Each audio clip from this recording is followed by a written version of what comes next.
Hey, all are. I want to just say, nice to find another book in my collection.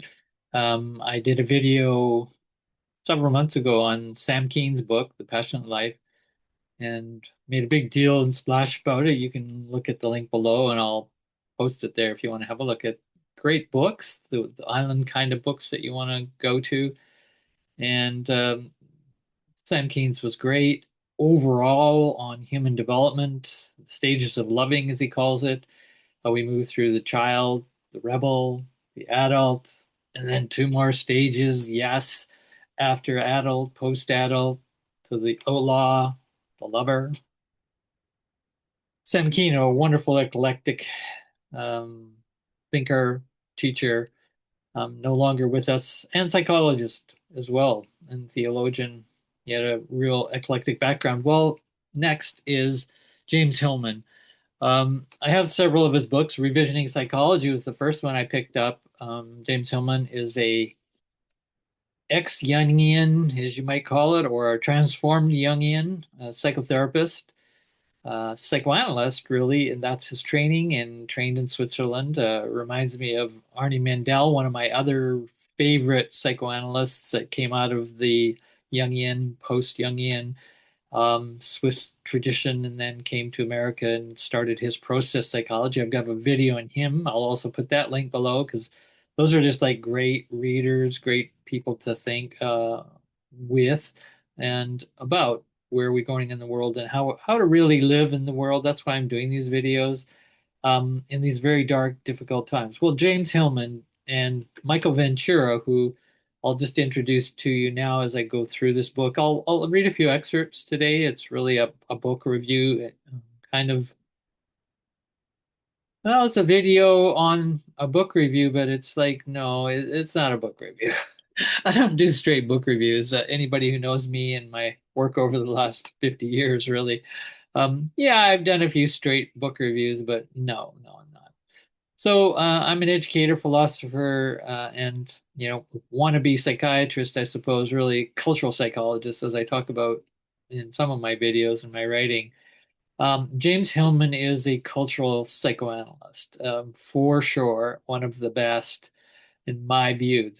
Reading this book, 100 years, of psychotherapy, and the world's still getting worse. Great title for a book. 1993, folks, that book. Oh my gosh, that's a long time ago. And it's still right on the money. It's still right on the point of what's happened to this therapeutic, the age of psychology, right? Its evolution into a world and set of cultures and histories where psychology thought it was like going to take over the world. It was this like new kingdom, and the psychotherapists and the therapists, counselors, psychologists, call them what you will, all a big box of people who were going to deal with the psyche. And James Hillman comes along and says, well, I also have studied the psyche, but I studied it through literature. I studied it through mythology, through archetypes, through traditional psychology as well. He's got all of those and philosophy, and he's an artistic thinker. I can't say enough that one of the conclusions he makes is we need an artistic, I'm quoting him, an artistic paradigm, which he really means an aesthetic basis for the functioning good therapist, psychology, psychologist, psychiatry. Call it a positive psychiatry, but even that is not enough of a term. We also have positive psychology today, right? These people like the Sam Keens, like Arnie Mandel, like James Hillman, I'm a fan of them because they go way beyond negative, positive, right, left, really cool stuff. So, all right, that's enough of that intro. Let's see what the book sort of says when you pick it up. You can look on the back, and I see a couple of people I know here. Well, one in for sure that I know, Joanna Macy, who I have great respect for, grew out of my era as a boomer in her work on, despair and certainly the nuclear age, how we are going to live through. And she had a big, strong Buddhist background. Don't know all about her, but If you've heard of John and Macy, she's still around. She has many books and followers, probably institutes. And here's what she says about this book.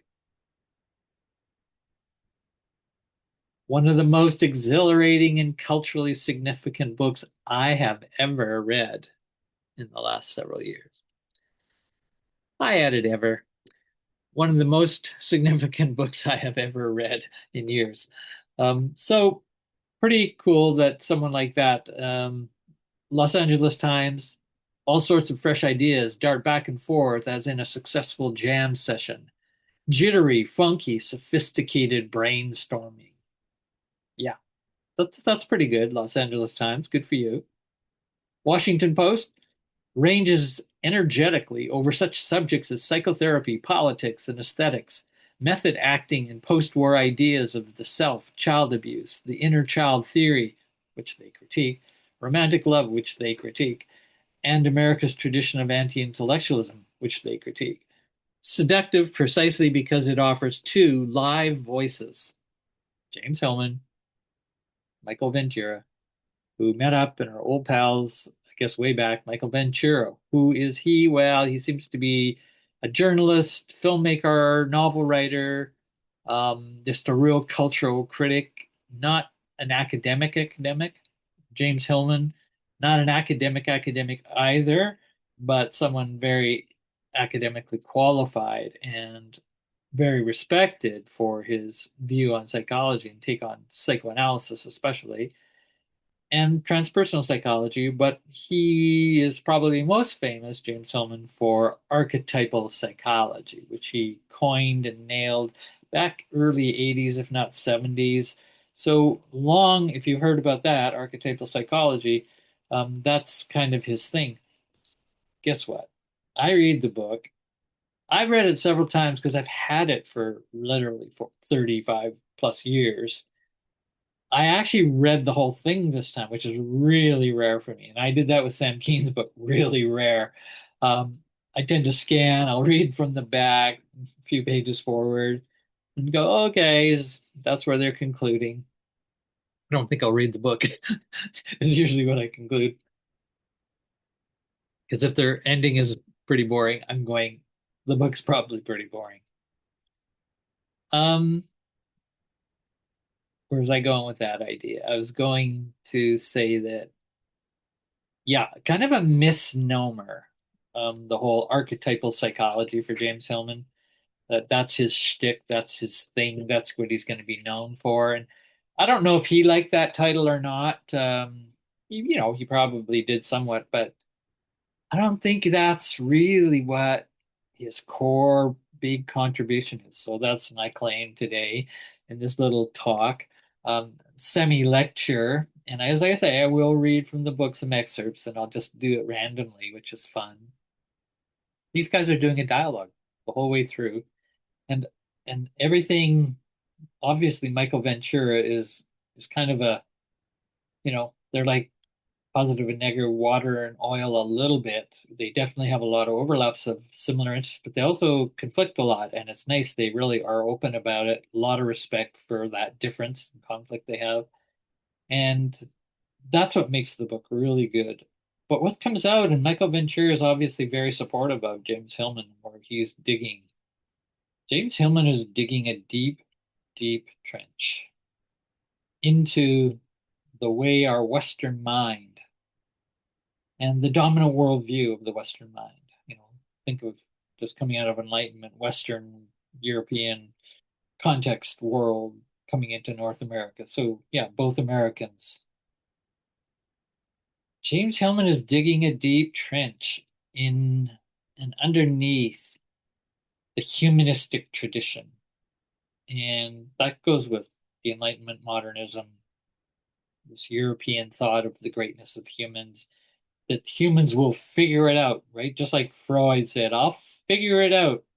I'll do this medical, psychological, therapeutic, hypnotic, whatever. He combined a lot of sciences and physiology. He was a great physiologist as well. I'll come up with a scientific way to understand the psyche and treatments for psychopathology. That's Freud. And then he basically then moved it to a whole psychoanalysis and treatment for Western society, civilization. Civilization and its discontents. Freud. We're talking back in what, the 20s, 30s, published that.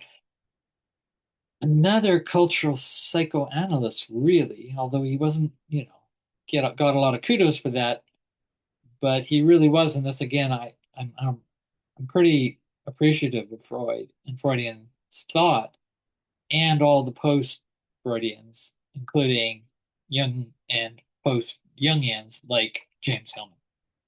Okay, so that's kind of where we are. Where am I going? The trench? What's that about? Well, it's about James Hillman, basically what I would call him, and I encourage you to think about that, read this book, see what you think, if you agree with me. And maybe there's articles out there. I haven't read that much about James Hillman's work. Like I say, I have a few of his books. He is really an animistic psychoanalyst. Let me go through that. Animistic first. No, I'll do psychoanalyst first. Psychoanalyst is basically looking at the psyche and how it operates, and sometimes that psyche is called soul in the ancient classical traditions. Only later on, much later in the scientific experimental era in late 1800s and so on, that we started to separate psyche and people started to think the psyche was like the mind and it was your psychology and soul. Where did it go? Well, soul was at the core of psyche. James Hillman does a big spiel on that. I will not try to describe or go into that. You'll start to understand when you talk about psychotherapy or psychoanalysis, and Otto Rank knew this, a post-Freudian. Psychology is not going to solve the problems of psychology. In other words, our psychological problems are not going to be solved by psychotherapy or psychoanalysis or any kind of theorizing that is just about psychology, unless Ronk would say something. I'm paraphrasing, probably imagining perhaps a little bit, as I like Otto Ronk a lot, that early, you know, 20th century psychoanalyst, not so well known, Otto Ronk, that there's a spiritual slash deeper, bigger other world problem of why people have psychological problems.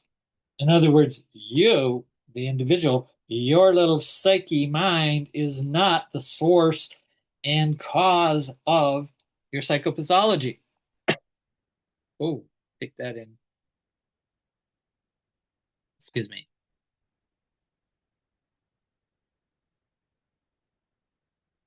You're not the source of everything, and James Hillman says the same thing. But so here's where he goes to animistic, where I say animistic. Archetypal is related to animistic for sure, but not the same. Archetypal psychology is more about mythological figures, figuration of gods, goddesses, and those stories and myths, and how that mythology and those archetypes, right, like the hero, the shadow, etc., the Zeus type king, and so on. These energies he talks about in the collective unconscious influencing who we are. And that's what psychoanalysis is always saying. What is actually influencing far below the surface of what we're conscious of our behaviors, our personalities, and our actions as humans? Psychoanalysis digs deep. That's why sometimes just it's a member of the depth psychology field. But animistic is not just about that and actually barely about that. And animistic and animism, which comes from animism, can be looked at in a very psychological way. It can be looked at in a religious way, definition, and you can look those up. But animism basically is that all beings, things, Visible and invisible are animating the world. I'm not giving you an absolute definition here. Everything I've read and studied about animism, and I just did an article with my partner, Dr. Barbara Wickel, on animism and the use of arts, creation processes. And there's no fixed, easy definition that everybody agrees on scholarship wise to this day. But there's a great interest in animism and animistic thought. Some people say, well, that's very indigenous thought. And I would go, yeah, indigenous worldview, so called, as some have referred to it in a very generic way, as a pan Indian kind of way, is very animistic. Again, what does that mean? You can start playing, looking that up, and come to, your own definition. He doesn't define it. He doesn't come and say, "Oh, I'm animistic." He refers to we need to go more animistic. He does say that, but he doesn't define animism. What he does in the talk and the dialogue, and this is why you really have to read it, is he's being animistic. They're thinking animistically. They're thinking outside of the box of human centrics, human as this great other that's going to manage and succeed and civilize the entire planet and solve all our human problems because we're human. And James is going, just like Otto Rank in that tradition of good critique, he critiques everything about therapy almost. Everything about psychotherapy, even though he's a practicing psychotherapist, right? Slash psychoanalyst. And he critiques it all because he is trying to get to that deeper, deeper uncollective unconscious. But he also says that comes through your relationships with what you're with. If it's this computer screen, if it's this glass of water, if it's water itself, if it's a robin that shows up on your windowsill and you feel like you're having some kind of conversation connection with it, it's all about connection, animism and the animistic. Once you move out of the religious and those mythological story narratives, he's saying those can be useful too in psychotherapy and psychoanalysis, yes. But he's got this real rich place that I don't know any other psychoanalyst that goes where he goes in the animistic, let's call it worldview perspective. Pretty cool. That is really cool because, well, I'm certainly in some around me are really growing more and more interested. Artists have a real attraction to the animistic and the animistic worldview. We often see our materials or the things we work with as objects, plants, whatever it might be, even objects like I say, or even our art materials. Like with me, it's pencil crayons that I use a lot and colored pencils. And I find them to have character. They have style and they affect my style when I'm working with them on different kinds of paper. So different kind of paper, which again, think of are made of trees, more or less, or grass products, or at least the natural fiber papers, you're really looking at their energy, their beingness, their histories of being, their evolution of being, and all the connections they have. They affect how I work as an artist. They affect even how I think.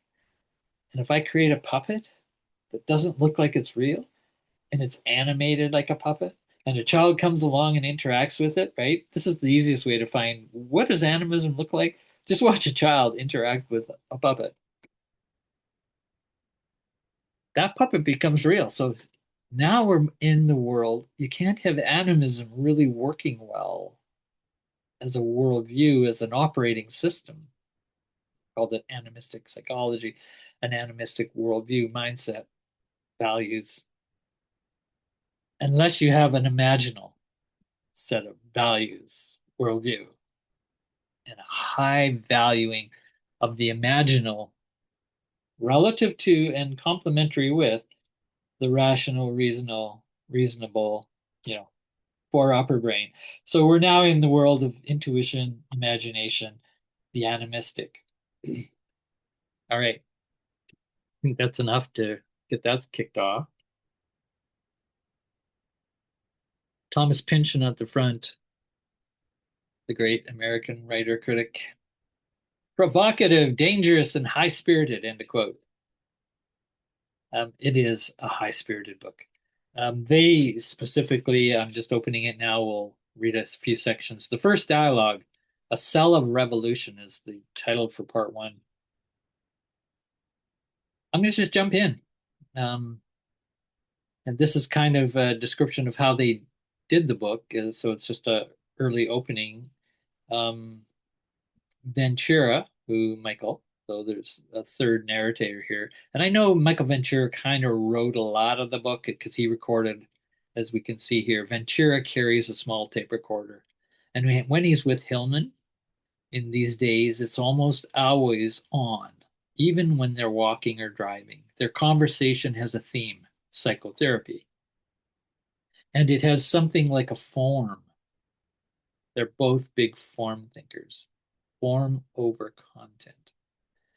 That's a fine, nuanced conversation, but it's what I really love and it's what artists really look for. Form over content. So that's a hard thing to just come out and explain what is the difference. You can look that up and search that a bit yourself. But I have the form of a human being. You can recognize there's a human form, but my content is I'm trained this way. I have these glasses on. I have a red shirt on. That's content. So if you pay attention more to the content, not so much to the form, they argue you're going to miss a lot in psychotherapy, psychoanalyst, and an understanding of life and how to connect with life through formative or form-based, process-based thinking. Won't go into that more. Their conversation, as I say, is a theme of psychotherapy, and it has something like a form. Each man is to push the other. So they agreed on this, to push the other, not to make more sense, but to get further out of his thinking. Great. This page three, folks. I mean, I read that and I go, I want to read that. Because too smart of people, and they're very smart. And there's a lot of really smart people, but a lot of really clever people. Not always so smart, but they're clever and can convince you they're always wise. The one thing that they don't do is push themselves and ask others to push them into upsetting their own thinking. In other words, to make more sense is one thing, but to get further out of their thinking, what he says here, they both are saying that's dialogue.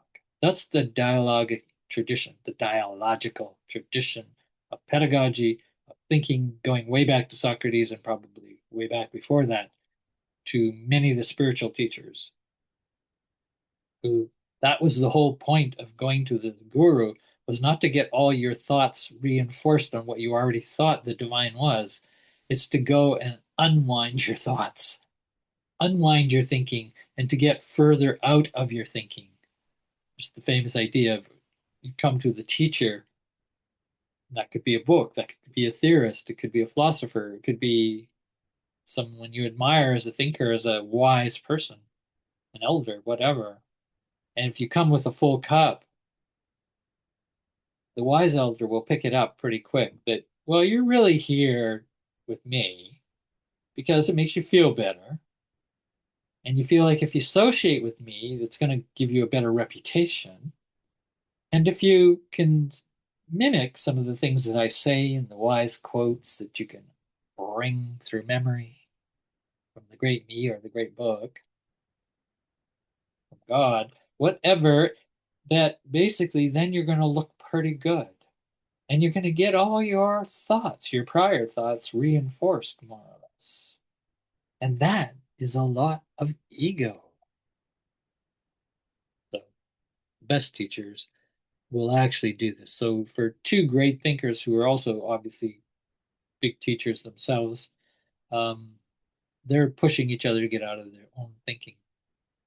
And their conversation has an ambition that their talks and later their letters. I love that. There's some letters in the book. So that's not, it's dialogue, but they're not jumping on top of each other. They give each other a chance to write a letter, serious, long letter. They're very thoughtful letters. I love the letters. They're in the middle of it. Will make a book and informal, but they hope fierce polemic to give psychotherapy a shakeup. So all of what I've talked about, shaking up, is you got to have conflict. You have in tradition that's called the polemic, right? Take polls, take the devil's advocate position, take a position of I really don't know what you're saying, or I think you're crazy, but go for it.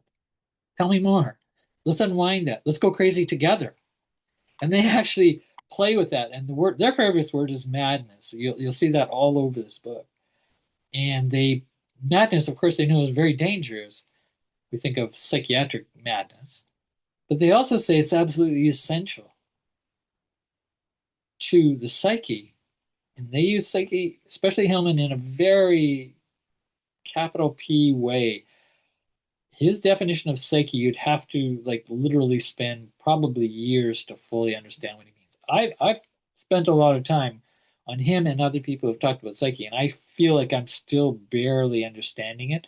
And you have to have an animistic mindset to go with psyche, because it's not just a human psyche, not just a human mind or consciousness or conscience that you're after to get in touch with, talking with, getting to know, and realizing you are acting out, we are acting out, people are acting out psyche pathologies as well as psyche gifts. You can see we've entered a whole different way of doing therapy. And we don't even have to call it therapy. And that's the beauty of their book. Now, they're not saying give up your psychotherapist if it isn't working for you well, and a lot of them aren't. But they say put it into polemic. Challenge your psychotherapist, challenge your therapist, challenge yourself. Challenge yourself, why are you with this therapist? Well, they're comfortable. I like them. I've been with them for a long time. I mean, not to say that there's value to that safety and security, but you see, everything about this book, if you dive into it, it's if we've been having 100 years of psychotherapy and the world's still getting worse, I'm getting worse. It's harder to live without anxiety and depression and pills.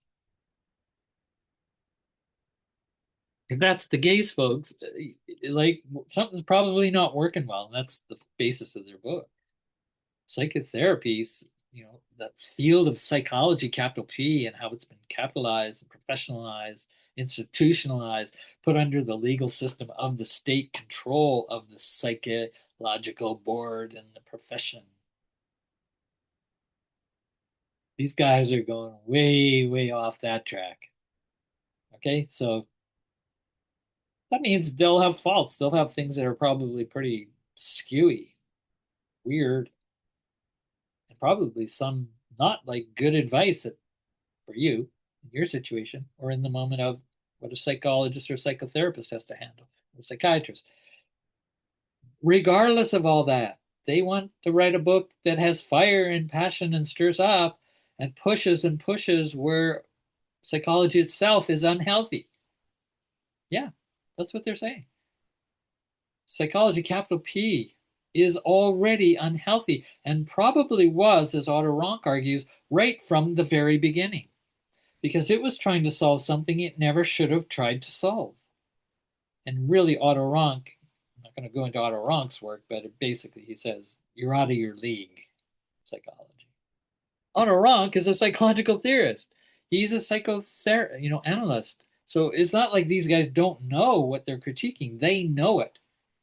Do people listen to it? Do psychologists listen to it? Not usually, because if you want a paycheck and you want to pay your mortgages and send your kids to the best universities or whatever, you want to be happy and comfortable and upper middle class lifestyle, well, you're not going to listen to Otto Rank, and you're certainly not going to probably listen to James Hillman. Although maybe you will after this talk. Maybe you'll stick in. All right, let me just finish this intro a bit. And again, I'll get into their dialogue and maybe a bit from their letters, and then we'll close the video. For they share the conviction that psychotherapy needs desperately to push past the boundaries of its accepted ideas. These guys are big on ideas. Hillman is an ideas person. He actually says at one point, I'm an idea guy. I'm not so much putting it in practice guy. I'm not an engineer. Oh, let's take those ideas and put them into engineering something, an action to happen, and so on. He knows how to do some of that, and he does some of that, obviously, as a psychoanalyst in practice. But his gift, he says, I'm an ideas person. He basically says, they say here, it needs a new wildness, psychotherapy, before it's co-opted entirely as just another device for compressing, shrinking people into a forced and false normality. And I'm adding, where people start to believe pathological problems they experience, including those that you might not even call pathology, just neurotic, are your fault. It's your problem.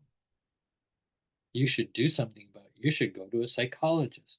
You should go to a therapist. A lot of voices, huh? Telling all of us, even if whether you've heard that directly or indirectly, ooh, these guys go, that's also screwed up. From a cultural, historical, anthropological perspective, no society has ever got so obsessed with their psychologists. Okay, James Hillman, he actually says here, I'm picking up his first bit of text. So the politics of therapy is another way to understand the sub-narrative of the book. We've had a James Hillman, we've had 100 years of analysis, and people are getting more and more sensitive, and the world is getting worse and worse. Maybe it's time to look at that. We still locate the psyche inside the skin. You go inside to locate the psyche. You examine your feelings and your dreams. They belong to you. Or it's interrelations, interpsyche between your psyche and mine. That's been extended a little bit into family systems and office groups, but the psyche, the soul, is still only within and between people. He's shaking his head as he says this. We're working on our relationships constantly. Me and you, me and them. He's shaking his head now. And our feelings and reflections. But look what's left out of that, he says. What's left out is a deteriorating world. So why hasn't therapy noticed that? 1993, he's calling psychotherapy to the coach. Why haven't you noticed this? He doesn't hate you. He doesn't hate psychotherapy. He's just saying, why haven't you noticed this? And he's really saying that to the therapist, not to the client.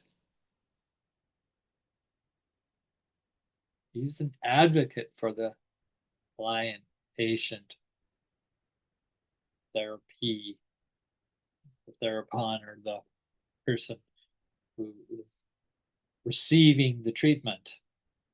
He's your ally.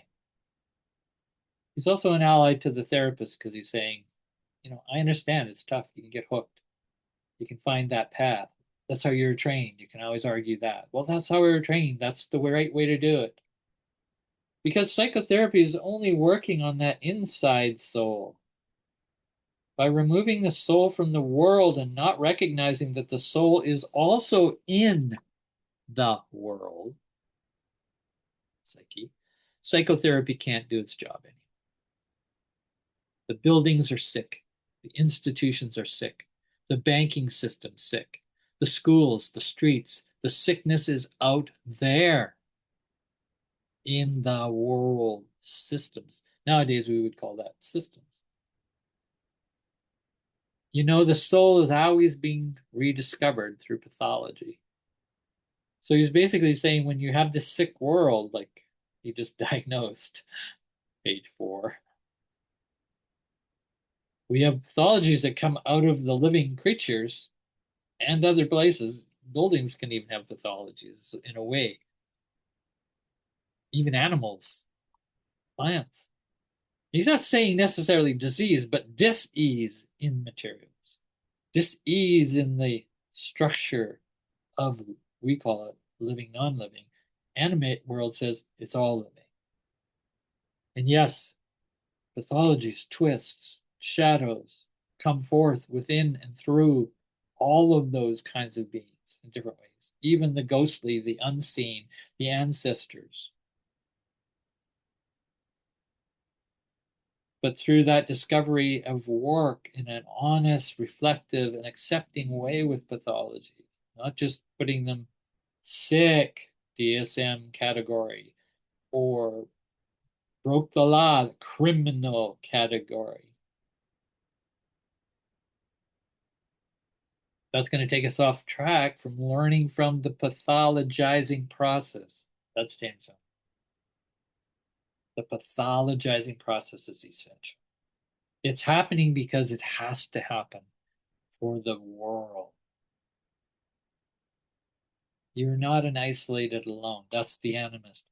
That's the indigenous worldview, folks. That's the depth psychotherapy in its best, when it doesn't get caught up in the analysis of the self, what's called self psychology, which is very different than depth psychology and very, very different than archetypal psychology or animistic psychology, pushing it further and further to the Hillmanian direction. The world has become, says Hillman, full of symptoms. Isn't that the beginning of recognizing what used to be called animism? Question mark. The world's alive, my God! Exclamation mark. It's having effects on us. Quote, I've got to get rid of those fluorocarbon cans. I've got to get rid of the furniture because underneath is formaldehyde. I've got to watch out for this and that and that. End quote. So there's pathology in the world, he says. And through that, we're beginning to treat the world with more respect. Pathologies, right? These sicknesses that people are becoming so conscious of, health, right? And ill health and all these pollutants and so on. He says that's psychotherapy. That's what psychotherapy ought to be, about that interrelationship with the world, not just human relationships, you and your body and your psyche and your symptomatologies. These are global world symptomatologies. Pay attention. Same with Arnie Mindell says the same thing. Many of the great psychotherapists would say something the same. Pay attention to the whole form things, not just the content and not just the inner side of the psyche being in the mind, the brain. Letters. See if I can find a letter. Give you a chance to take a drink.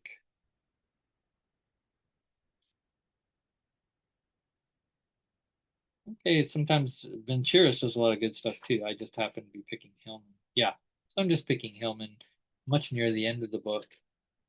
And I'll close around this.